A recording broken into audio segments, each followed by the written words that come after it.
This week on ATV News, a special guest visits campus. His message to students on navigating different political views. Counseling helped me realize that I might not be able to do it on my own all the time, but they're really there to help you. We'll show you resources available to students on campus struggling with test anxiety. Spring has sprung. The past few days, temperatures reached in the 60s. Will the warm temperatures stay? We'll tell you coming up in weather. The Bruins knocked the Aggies out of March Madness. In sports, I'll show you what happened after and their end-of-season stats. All that and more, this is ATV News. From the campus of Utah State University in Logan, Utah, the Department of Journalism and Communication presents the award-winning newscast, ATV News. More civil discourse in what we do. Utah State University held their second annual President's Forum on Conflict and Conflict Transformation yesterday. Welcome to this edition of ATV News. I'm Paige Taylor. And I'm Kesley Kincaid. Utah State hosted retired Judge Thomas B. Griffith in a forum panel discussion with two USU professors and Joseph Ward, the Dean of the College of Humanities and Social Sciences. Students, faculty, and the public came to the Russell Ann Wanless Performance Hall for the President's Forum. This year's forum is centered on conflict and conflict transformation. There's so much political polarization of, something's right, something wrong. We thought, but wait, what's the in-between, and how does our Constitution help guide us? This is USU's second annual President's Forum. It began last year with President Cantwell, and that theme was all about moral courage. The goal of this year's forum is how we can have more civil discourse as a community and how to better understand each other's opposing political views. The next President Forum will be next spring. A journalist with the New York Times visited campus, answering questions about career paths and sharing his unique story. USU students and staff gathered in the Taggart Student Center Thursday afternoon to hear from New York Times career director Ted Kim. Kim gave students advice as he shared his experiences in the field of journalism and answered questions from the audience. Your career is going to take twists and turns in the field, and some of the twists and turns are the most fulfilling parts of the journey. Students and future journalists are the focus. Ted says the New York Times created a fellowship program where students sign up for a year of mentorship and writing opportunities. Finals week is just 1 month away. ATV's Laura White spoke with a counselor on campus about how students can reduce test anxiety. Whether it's late night cramming sessions, studying every possible chance you get, or surviving off energy drinks to keep up with your workload. I'm studying all the time and doing homework all the time, and I just have no time for anything else. Brooklyn Love says studying and stressing takes up all of her time. Especially coming up into this next month, school gets so busy, you have all these projects and tests that I have to study for. As students head in to begin taking their tests, really good, clear the palate. Counselors on campus prepare to help students. It's nice to have somebody to listen to you and to help you. When dealing with test anxiety, experts say you can take a break from studying, like taking a walk outside, making sure you get some rest, and creating a study plan to prepare for your final. It's all just a balancing act, and you don't have to do it alone. Test anxiety is something that you can learn specific, concrete skills to manage. There's no need to suffer your whole time at USU. Monique Frazier is just one of the many counselors at the Counseling and Prevention Services, or CAPS, on campus. If you're nervous about upcoming finals and you struggle with test anxiety, come stop by or call CAPS. Frazier says she encourages students to come into the TSC for help, especially when we always see spikes in anxiety and sometimes in depression as we approach finals both semesters. But for those who aren't ready to go in just yet, CAPS' self-guided resource website has a dedicated section for dealing with test anxiety. It helps students learn to replace negative, unhelpful thinking with healthy thinking. It looks at how our bodies respond to anxiety and how to calm them down. Professors have given me Love says counseling gave her coping mechanisms to help her handle her anxiety. People are really there to help you, and that you really do need help sometimes. Laura White, ATV News. Counseling is also available through peers on campus as well. To make an appointment or learn more about CAPS and their Reach Peer program, the link to their website is on our Facebook page.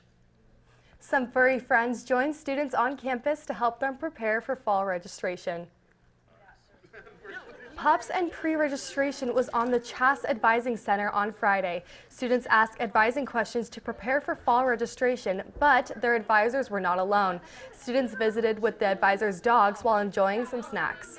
The advisors have brought their dogs in, and we're just inviting everybody to come and pet our dog and get some registration advice. Advisors use a planning tool called DegreeWorks. It gives both students and their advisors access to their college course pathway to help them stay on track for their projected graduation date. The deadline for fall registration is August 14th at 5 p.m. That event is right up my alley. I love dogs. Joining us at the desk is Isabella Irwin with ATV Weather. Has anyone started registering for fall classes? I actually graduate in about a month, so I do not need to register. I'm a sophomore and I started prepping a million years ago. I haven't started a single thing. My schedule is looking as clear as the skies have been looking the past couple days. Isabella, are the clear skies going to last? Yeah, enjoy it while you can. Coming up, the sun is shining and students are taking advantage of the warm weather by sitting out on the quad. The current temperature is 69 degrees. Coming up, we have Utah State gymnast Brianna Brooks in the studio, and she'll be talking about the award she won at the conference and the victory.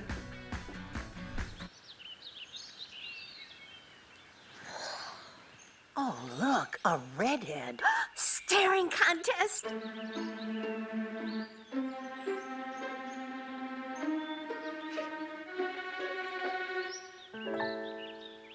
You still got it. I know. Come alive with the forest. The dad was cute. They were looking right at us. Visit discovertheforest.org to find a forest near you. Don't look at me. Your hair's a bit frizzy today. Oh, you should pick that up. Oh, you're such a dork. Loser. Here, let me help you with that. Oops. Every day, kids witness bullying. Oh, look. Your crush is looking at you. Or you. They want to help, but don't know how. See, no one here's gonna help you, because no one Teach your likes you. kids how to be more than a bystander. Visit stopbullying.gov.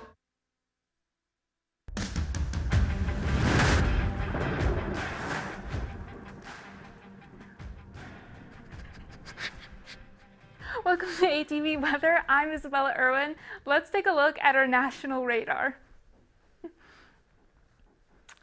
As you can see, we're seeing some scattered storms kind of all over the country at the moment. We have some precipitation up in North and South Dakota, all the way down to the southern tips of Texas.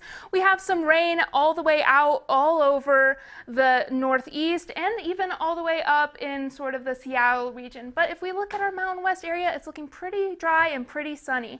If we take a look at our state radar, we can see a little bit of rain down in the south, but as we move up to Salt Lake and Cache Valley, it's looking pretty dry. But if we take a look at our 7-day forecast, we can see that when it comes to sunny and warm weather, get it while you can. Supplies are limited because it is going to get colder and rainier as the week goes on. It's going to get a little bit warmer on Thursday with highs of 71 degrees, but we're looking at a 30% chance of rain that night, and it's going to be a pretty steep drop off in temperatures from 71 degrees to a high of 57 degrees on Friday. And on Friday and Saturday, we're looking at 50% to 70% chance of rain with a high of 52 degrees and a low of 34 degrees on Saturday. We're maybe going to see a bit respite from the rain on Sunday with a high of 52 degrees and a low of 36 degrees. And then on Monday and Tuesday, we're back at it again with the rain with about a 35 to 45% chance. And on Tuesday, it's going to get even colder with a high of 48 degrees and a low of 33 degrees. So April showers are incoming, but remember, with April showers come May flowers. So at least there's something to look forward to. You're all caught up on weather. Back to you at the desk. Thanks, Isabella.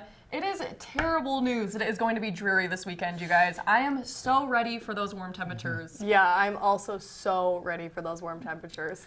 Me too. I'm ready for summer. I'm ready to just get out, play spike ball with my friends, or even basketball. In fact, speaking of basketball, coming up in sports, I'll show you how the Aggies try to close the gap between them and the Bruins during March Madness. And then in gymnastics, I'll show you how the Aggies scored to win the conference championship. Listen to me. I am captain of the track team. And if I'm late, She doesn't really think she's going to get out of here, does she? be nice. She's new. Hello, is anyone there? Ugh! Wow. Even from our standards, you look awful. Oh, sweetie, what happened? Me? My friend Becky got to talk to this super cute boy, and I tried to act like I wasn't jealous, but I so totally was. And then out of nowhere, this concrete barrier just popped up. Maybe it was a semi. You mean you were driving? Yeah. I mean, I know the whole eyes on the road thing, but this was a super important text. Maybe you have to know, Becky. Texting? Great. But it was only like 5 seconds, and I'm a really, really fast texter, so it wasn't even a big deal. Actually, has she texted me back yet? Wow, I get no bars in this place. I wonder if they have Wi-Fi here.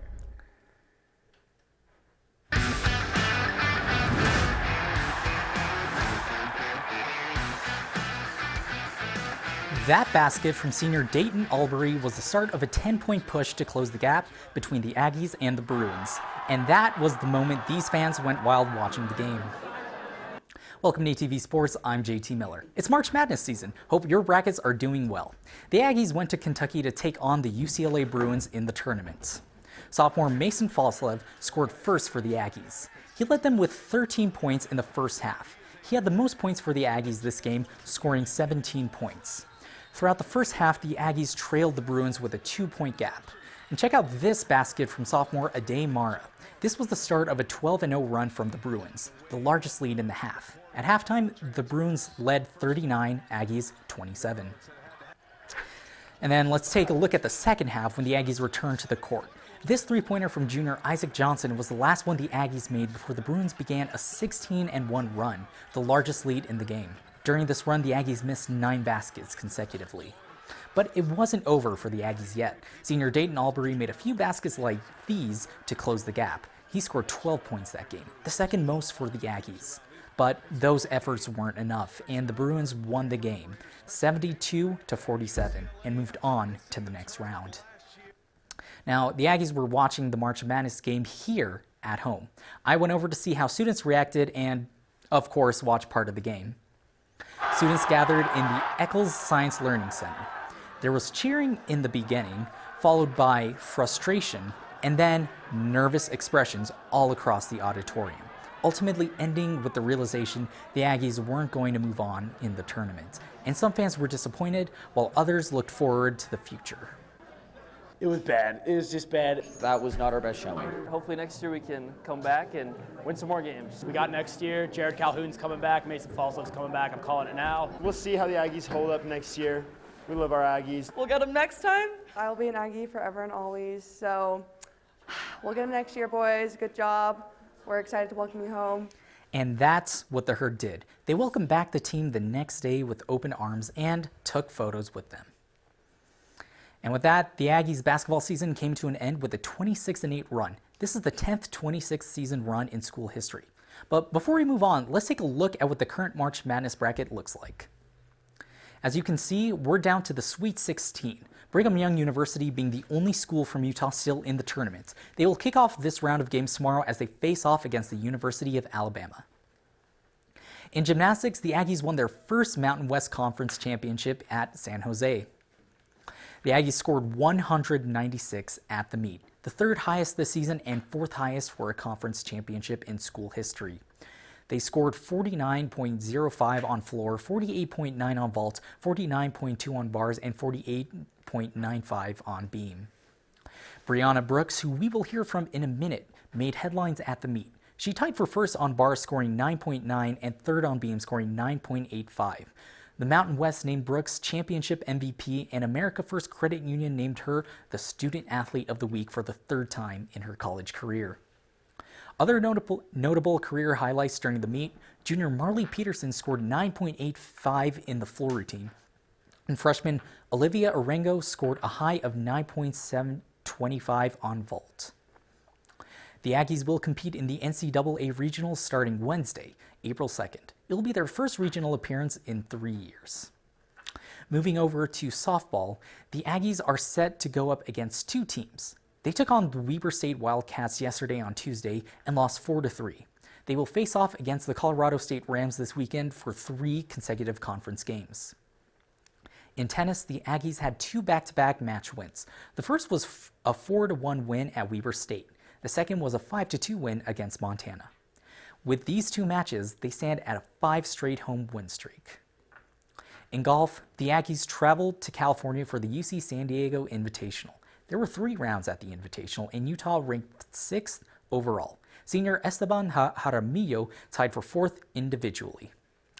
And with that, you're all wrapped up on sports. Back to you at the desk, Kesley. Thanks, JT. You just heard about gymnast Brianna Brooks from JT in Sports. Brooks, the America First Student Athlete of the Week, joins ATV's Laura White in the studio to chat about her gymnastics season. Thanks, guys. Yes, we are here with Utah State gymnast Brianna Brooks, who is the Mountain West Beam Specialist of the Year and recently led her team to Utah State's first ever Mountain West Championship victory. So Brianna, at the Mountain West Championship, you were named MVP. What was your mindset going into the meet, and how were you able to stay focused under the pressure? So going into the meet as a team, we had a chip on our shoulder. We were coming in there to win. After the last conference championship, we had one goal in mind that whole year, and it was to win. And for me, I knew I had to do a great performance, and the best way I could do that was being confident in myself and doing my normal gymnastics and not making it a big deal. Yeah. So throughout your 5 years here at Utah State, you have accumulated 24 titles, actually tying the school record with 7 beam titles in one season this year. Looking back at your freshman year, how have you grown as a gymnast and as a person? Looking back at that girl from freshman year, she would have no idea that I would be in this position. She was doing gymnastics because she loved it, and it's just really cool to see how much I've grown in this program, being able to break those records, but just doing what I love to do and having fun while doing it. Yeah. So what advice would you give to younger female gymnasts hoping to achieve the success that you've had? I would say do what you love, embrace it. It's going to have ups and downs. You're going to have hard times, and that's okay. Stay in it, figure out what you're doing for, who you're doing it for, and enjoy every moment of it, because I wish I could go back and do it all over again. Yeah, absolutely. Well, it's been so amazing having you in the studio here today. Back to you guys at the desk. Thanks, Laura. I wish there was a March Madness for gymnastics, you guys, because we would have swept. Yeah, I mean, I enjoy watching the games, but even I didn't make a bracket this year. I've never made one. I'm about dead last in the student media competition with my bracket. Thank you for watching this edition of ATV News. We hope your March Madness bracket is doing a lot better than Isabella's. You can find this and other editions on our Facebook page. We'll leave you with another look at those puppies from pre-registration. Have a great week, Cache Valley.